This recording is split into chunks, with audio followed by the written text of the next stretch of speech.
This is the second part of 1.8, and we're talking about compositions of functions. Yesterday we did combinations where we added them, subtracted them, multiplied and divided them. Today we're talking about composition. You guys talk about compositions when you're in chemistry and stuff like that. So this is the definition right here. This is the definition of compositions. Okay, so I expect that you guys read this, and this just makes perfect sense, okay? The domain of f of g is a set of all x in the domain of g such that g of x is in the domain of f. Got it? Yep. Yeah. Perfect. Okay, good. All right, good. Then we're done for today. Guys, I know you read this stuff, and this is written in math book words, and you just look at it and go, what? I get That's that. literally what I just said. I'm looking at that like What? English. I totally understand that. So let's write this, or let's talk about this in 16, 17, 18-year-old kid language, okay? Young adult, I'm sorry. We are talking about compositions of functions. You're putting one function, the entire thing, into another. So what I want you guys to notice first is the different notations. You will see it written either way like this. You guys saw this last year, so I know this isn't totally brand new. But if you notice right here, this is a raised dot. That is not f times g. That does not say f times g. It's in open circles. Everybody see that? What this is saying is f of g of x. A lot of guys want to be like, oh, it's fog. It's not fog. It's f of g. A lot of times, too, you'll see it written like this, f of g of x.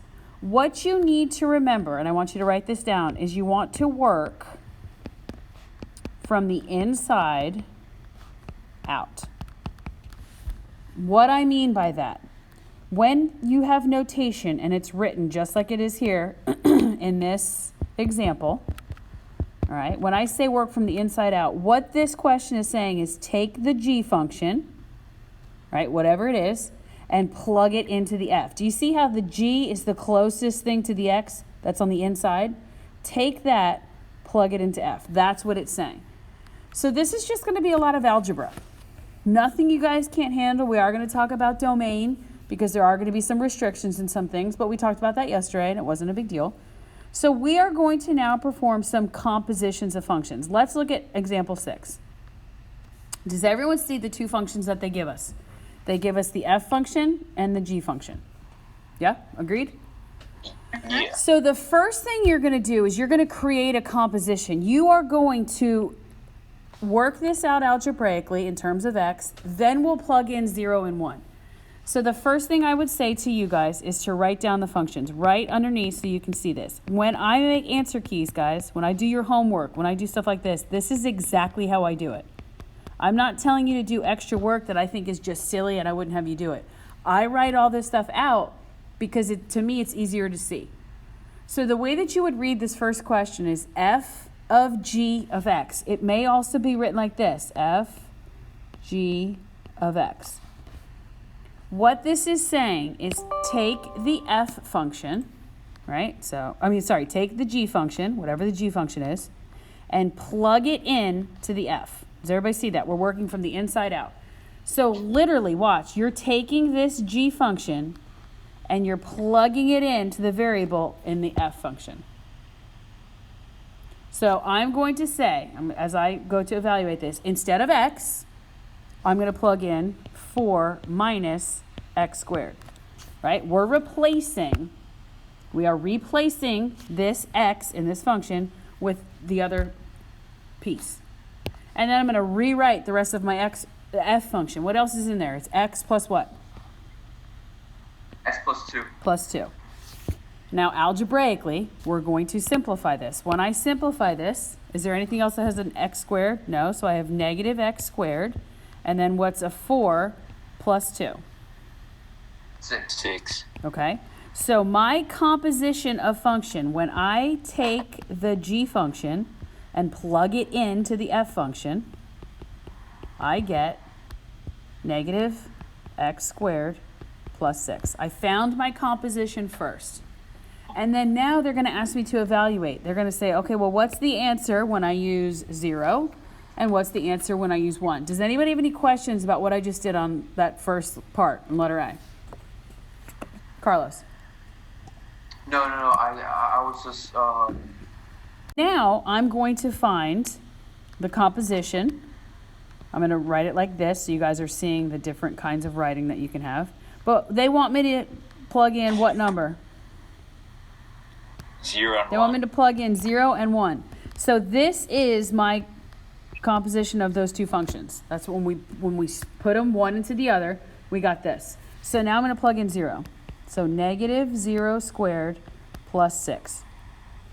Okay, well, negative 0 squared is 0 plus 6. So what's my answer?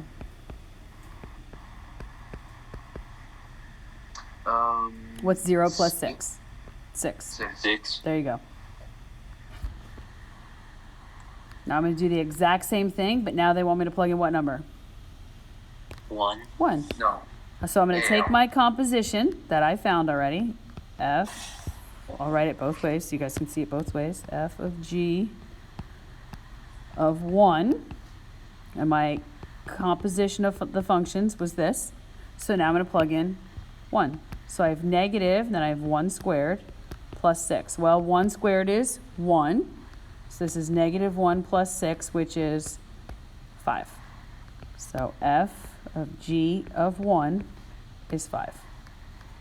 So the first step is to combine the two functions together, and then you plug in the number that they ask you to evaluate at. Do not try and do everything in one step. You guys will definitely get yourselves confused. But questions? Do we have any questions on that? The second one. Same kind of concept, but look at what they're asking us to do. They're asking us to take the f function and plug it where? To the G. Into the g. So let me rewrite my functions again, just so I don't make any mistakes. It's x plus 2, right? And then my g function is 4 minus x squared. So again, so I can visually see what I'm doing. I'm taking the f and I'm plugging it in right there to the g. So when I do that, I'm going to write my g function. I have 4 minus. Now instead of x, what am I writing? Instead of x, what am I writing? X plus 2. X plus 2, thank you. And then finish the rest of the function, and that would be squared. Okay? We literally took that f function and plugged it in for the variable x. And now, guys, it's just basic algebra. Oh, wait, I'm sorry, Miss Meadows. Could you do that again? So now all we're going to do is just simplify. This is 4 minus. If I have x plus 2 quantity squared, you guys agree with me it's the same as x plus 2 times x plus 2, right? Yep. Okay, so I'm just going to simplify here. X times x is x squared. X squared. X times 2 is 2x. And 2 times x is 2x, which gives me 4x, right? And then 2 times 2 is 4. Okay, we're still just going to combine like terms. There is something I have to do, though, before I can combine like terms. What is that? Distribute the negative. Very good. There is a negative 1 right there. I have to distribute that negative in order to have all my signs correct. So I have 4 minus x squared minus 4x minus 4. You guys with me? Yeah. Yeah. Okay, so then I can rewrite this as g of f of x, or you guys might see it written like this, g of f of x. My composition is, well, negative x squared is my biggest exponent, right? Minus 4x. And then what happens with my positive 4 and my negative 4? They cancel They out. cancel out. So there is your composition of those two functions. Perfect. And then now this part's easy because now you're just plugging in the values that they gave you.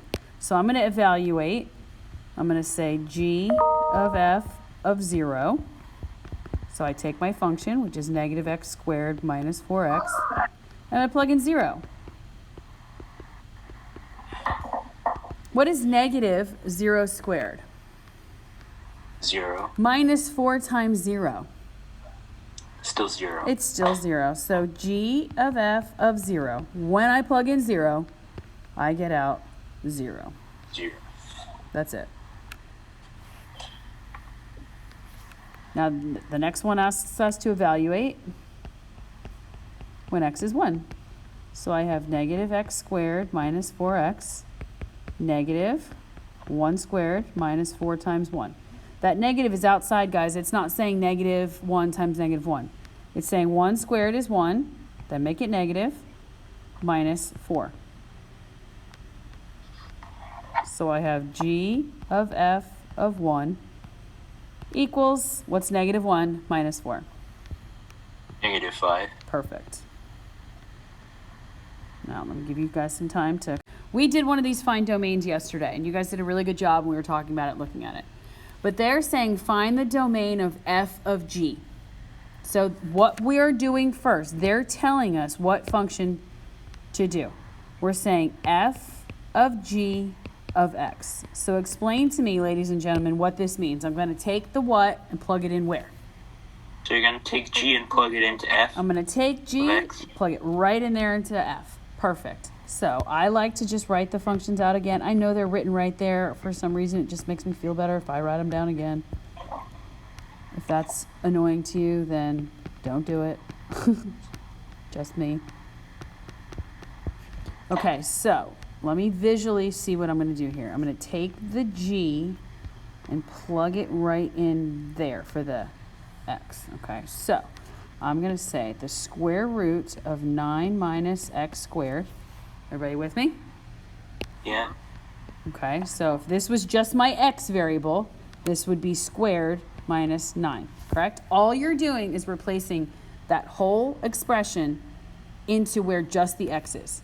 And now we have to simplify. Anybody have any idea how we would first begin to simplify this? So do we FOIL that, or do we take off the You could FOIL it. You absolutely could, Vincent. But that would be really gross. What do we know happens when we square a square root?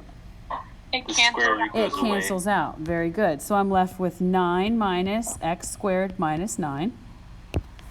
The algebra gods are in our favor today. What's a positive 9 and a negative 9? 0. So they cancel out. So when I combine these two functions, when I say f of g of x, I get negative x squared. So there's our composition. And now they're going to say, okay, well, what's the domain? Which means, what x values can I use? So let's look at each function separately, and we'll talk about what x values we can use. Doesn't that mean it's a parabola that starts at 0, so wouldn't it be negative infinity to infinity? Okay, well, let's think for 1 second. If we're talking about Vincent, that was you, Vincent, right? If we're talking about just this function, you are correct. It would be a parabola like this, and it would be negative infinity to positive infinity. But we have to take into account all the functions, because wouldn't you agree that this function that we just created here is a composition of one and another one that we put together? Yeah. So let's look at my f function. My f function is x squared minus 9. Let's talk about domain here. Are there any restrictions? Can I put in any negative number I want for x and get a real answer out?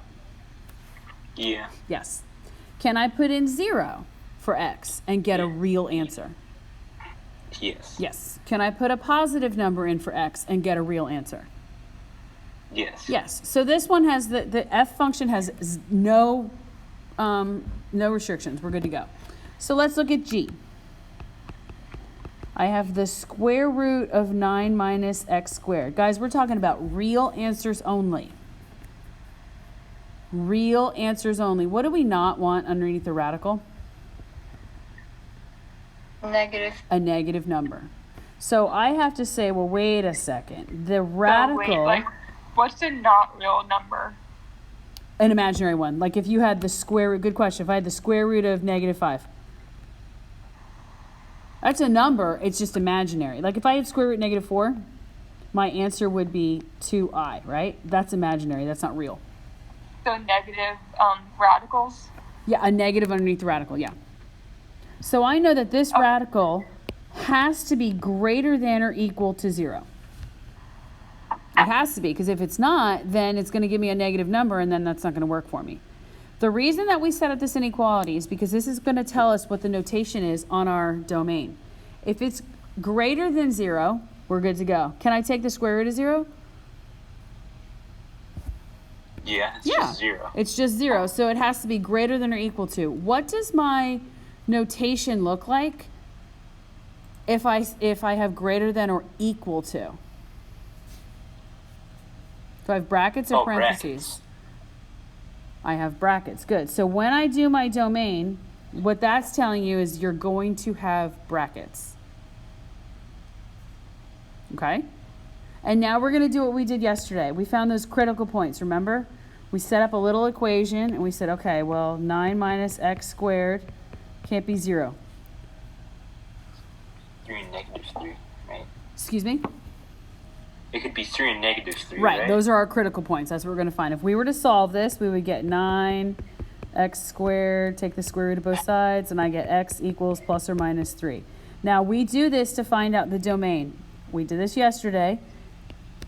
We said negative 3, positive 3, zero's in the middle here. We have to figure out where our function exists and where it doesn't exist. Where our domain, where we can use our domain and where we can't. Isn't the equal sign x? Isn't it x not equals 3 No. and minus 3? Yeah, that's fine. Because we didn't really solve an equation. We're using it to just find these critical points, these ones here. And I'm going to put closed circles here. Why am I putting closed circles? Because it's brackets. Because it's brackets. Because it includes, I can use 3 and negative 3. Okay? So now what do? How do I figure out if it's in between or on the outside? You look at the other one and see that you got like negative infinity and positive infinity. You see that's going outward. Yeah, but we don't want to look at that. We want to actually figure out values. So let's pick a number. What's a number to the left over here of negative 3? Pick a number. Negative 5. Okay, negative 5. So I'm going to evaluate my radical at negative 5. So 9 minus negative 5 squared. 9 minus 25. What do I notice happens when I have 9 minus 25? Turns imaginary. Becomes imaginary. It's a negative something, right? Yeah. Okay, so nothing on this side of my graph will work. Pick a number in between 3 and negative 3. I remember this. It's like facts check. 2. 2, okay. Somebody asked me last period, couldn't I just use 0? Yeah, absolutely, it's fine. But let's do 2. So 9 minus 2 squared. 9 minus 4 equals the square root of 5. Is that a real number? Yeah. Yeah. Is it gross?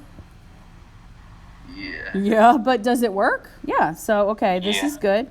That area. Now let's pick a number to the right of 3, something bigger than 3. How about 4? 7. Oh, 7. Okay, fine. I heard 7. 7. So I have 9 minus 7 squared. 9 minus 49. Square root negative 40. Uh-oh. Nope. Nope. So where are the values in my domain? What are the values that I can use? In between 3 and negative 3. In between 3 and negative 3. So you would say the domain is from negative 3 to positive 3. We will work on more of these, I promise. But we did one yesterday. We're going to do probably 1 or 2 tonight. We'll work on it again tomorrow. And this will become easier for you guys to see, I promise. All right, let's scoot on over here. Well, that was the hard part. Everything else is easy now.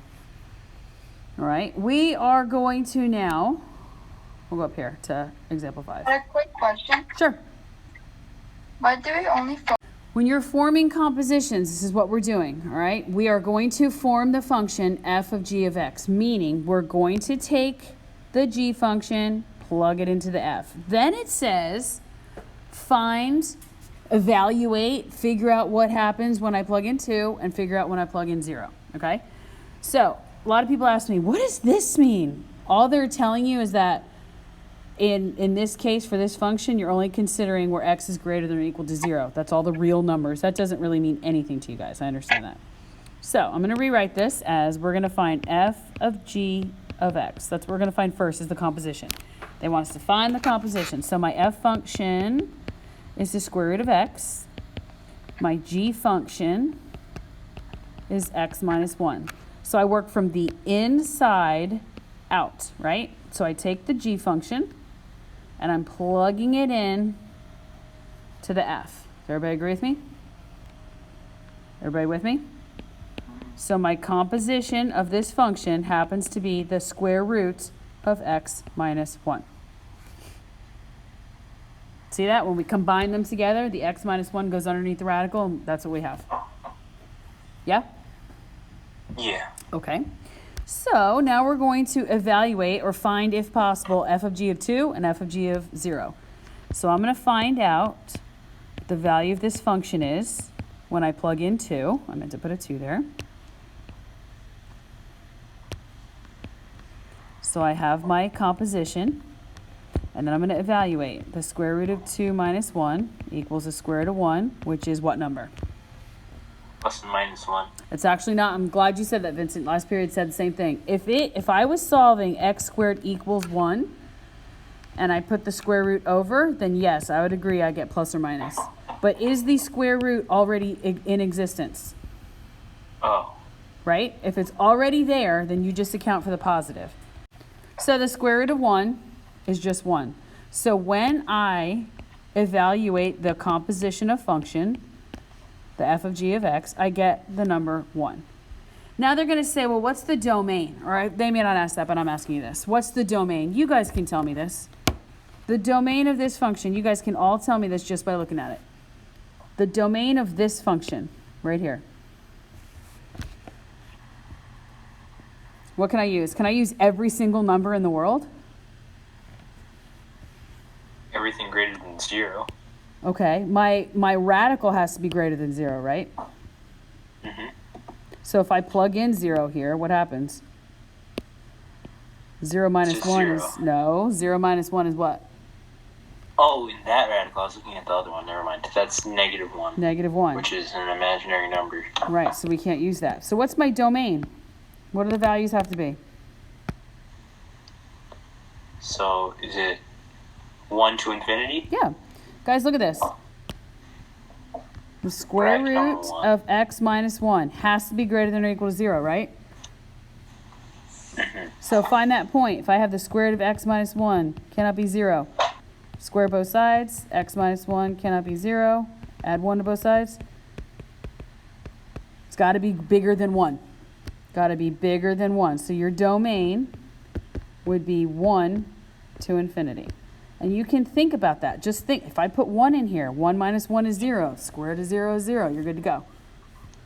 Now if I come over here and I do the second part, I'm going to find the composition f of g of 0. What happens when I plug in 0? So I have square root of x minus 1. And I plug in 0. All right, plug in 0, guys. Watch. I have the square root of 0 minus 1. Gives me the square root of negative 1. Is that a problem? Yes. So your answer here would be undefined, no solution, impossible, something like that.